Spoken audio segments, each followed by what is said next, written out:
Salut, petit épisode improvisé, c'est même pas un épisode d'ailleurs, je pense que je vais le mettre directement, je sais pas, dans les tutos, dans les d'amotage, enfin dans les bêtises d'amotage, dans les trucs à pas faire, bon bref, je te place dans le contexte, tu l'as vu dans le titre et la vignette, petit souci de fissure, je te montre tout de suite, on va pas tourner 3 heures autour du pot, voilà, tu la vois ou pas, je sais pas, si quand même, hein. Moi je la vois bien. Elle est là, voilà, tout le long, hein, tout là, jusqu'en bas. Bon, elle ne monte pas encore, mais je pense qu'elle va monter. Moi, la dernière fois, tu vois, j'avais fait une trait ici pour voir si elle s'arrêtait. Et finalement, elle est repartie. Je pense qu'elle va aller jusqu'en haut.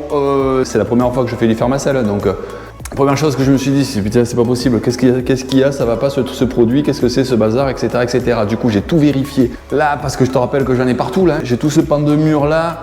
Et bien entendu, tout ce pan de mur là, donc j'ai tout vérifié, toutes mes jonctions. Non, tout le reste, c'est bon, c'est nickel. Mais alors là, par contre, pouf, un truc de folie. Je suis allé voir un peu sur mes vidéos de précédentes. Je te montre.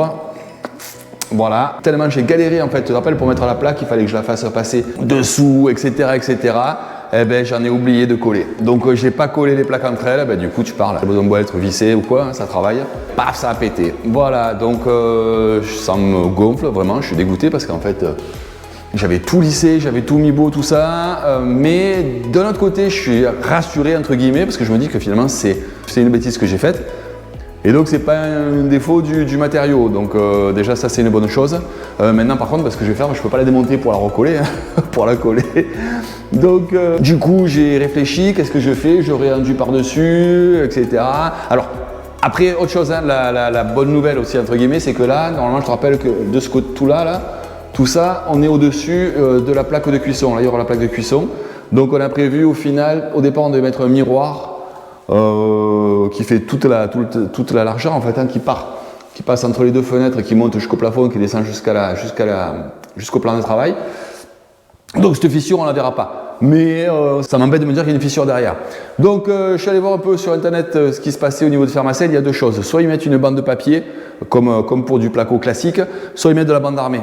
Moi je me suis dit, allez je mets une bande d'armée de toute façon. Il me reste de la bande d'armée de ma chape en fait, de mon chauffage au sol. Donc je vais mettre ça. Je mets ça et puis après si ça tient tant mieux, ça tient pas, tant pis on verra bien. De toute façon je te dis, comme on mettra, alors oui je t'ai dit on mettra soit un miroir, soit même un truc vitré, tu sais, une vitre blanche, c'est joli ça aussi. Donc de toute façon, ça sera masqué derrière. Mais rien que le fait de savoir qu'il y a ça derrière, moi ça me perturbe. Donc ce que je vais faire, je vais mettre un petit coup de ponceuse pour refaire attraper un peu refaire sortir un peu le grain de l'enduit de manière à ce que ça puisse accrocher derrière. Je colle ma bande et je fais après en 3 passes, hein, classique, comme on ferait pour un joint de placo. Et par contre, bien sûr, je ne vais pas utiliser du joint du plâtre, hein. Je vais utiliser l'enduit pour faire les joints de Fermacell. Après, il va falloir que j'aille mollo parce que j'en ai plus beaucoup et ça m'embêterait d'avoir acheté un sac complet. Alors, il faudra que j'en achète pour finir la partie d'à côté. Mais bon, si je pouvais éviter de stocker ça, parce que ça, je le fais dans 6 mois, ça je pense, donc si je pouvais éviter de stocker ça trop longtemps. Donc je vais essayer de finir avec ce que j'ai. Voilà, allez c'est parti, on y va.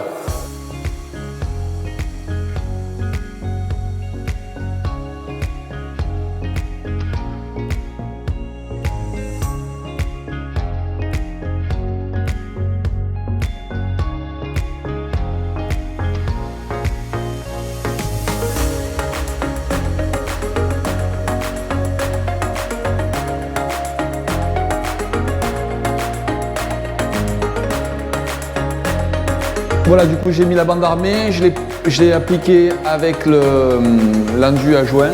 Et voilà, donc là je vais laisser sécher comme ça, tu vois, tac, tac, tac, tac. Et puis, oh putain, j'ai une bestiole dessus, file de là toi, voilà. Et puis demain je passe l'enduit de finition, mais bon pour toi, c'est tout de suite, on y va. Et voilà, on est le lendemain, ça y est, ça a séché, donc tu vois, j'ai mis la lampe rasante, j'ai un peu poncé sur les côtés. Ici et ici, histoire de ne pas avoir trop à combler. Après, j'ai pas poncé sur la bande, hein, sinon je vais tout l'arracher. On se fait un petit enduit de finition. Allez, c'est parti.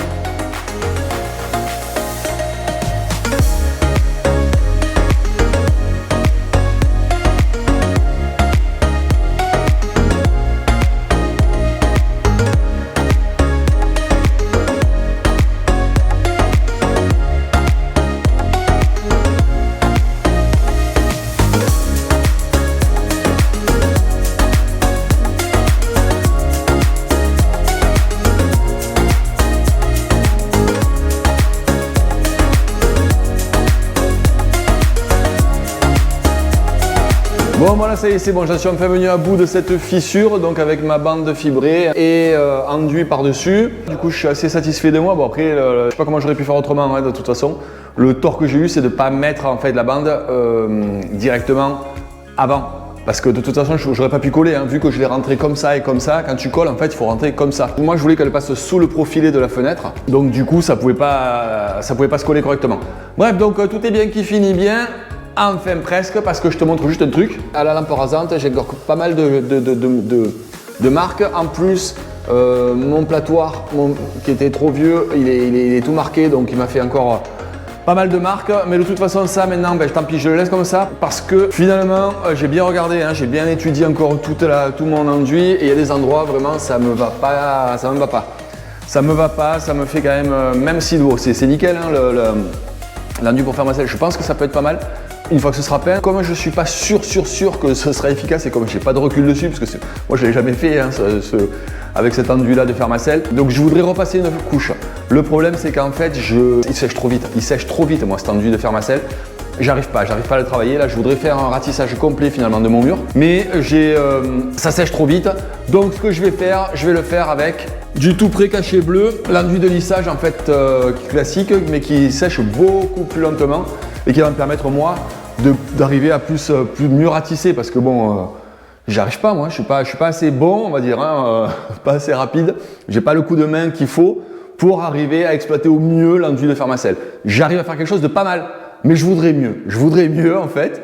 Donc du coup je vais faire maintenant un ratissage au tout près cachet bleu. Mais bon, cet épisode là moi c'était juste pour montrer ma bêtise sur la fissure de la plaque. Et la prochaine ce sera le ratissage au tout près cachet bleu. D'ici là, deux choses. La première, le petit pouce. La deuxième, retourne te mettre au boulot comme moi parce que ça va pas se faire tout seul. Allez, ciao!